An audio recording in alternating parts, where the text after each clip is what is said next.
Hello.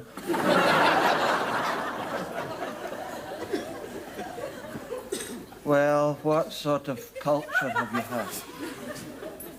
Did you manage to get in to see Frank Sinatra?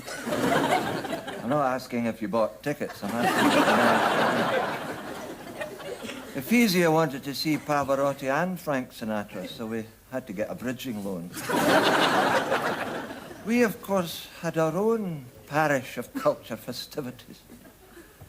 They have to rank as the most depressing series of monumental cock-ups ever.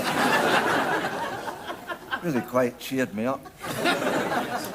Old Mrs. Abernethy opened her house to the public, and everybody living upwind of it got a rent rebate.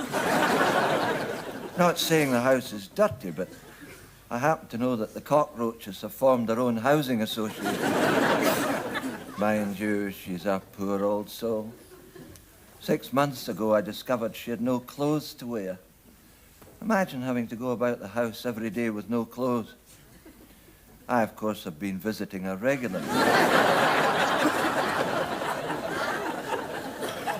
And just as Glasgow has opened its new concert hall, we opened our new public baths.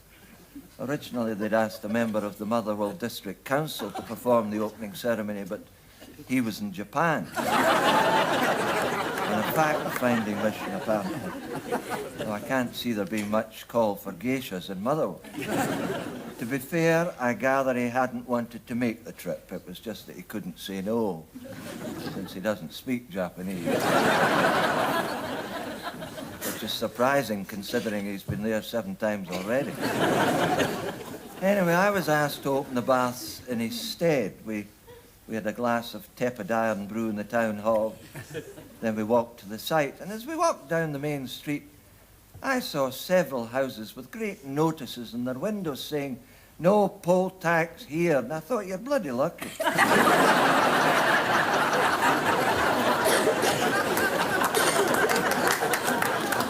The opening ceremony at the poolside was brief and disastrous. A short prayer followed by a short selection on the accordion by old Mr. Bampot, the church organist.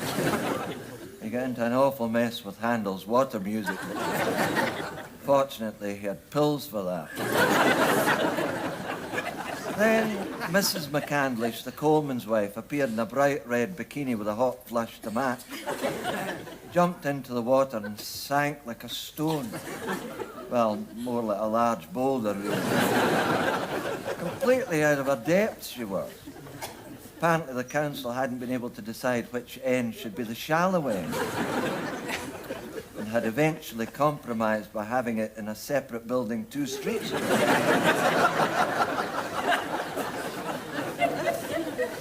In his speech, the provost paid tribute to the old public baths, saying that its record for safety was unequalled anywhere. They'd been in use, he said, by upwards of 1,000 citizens daily for some 47 years.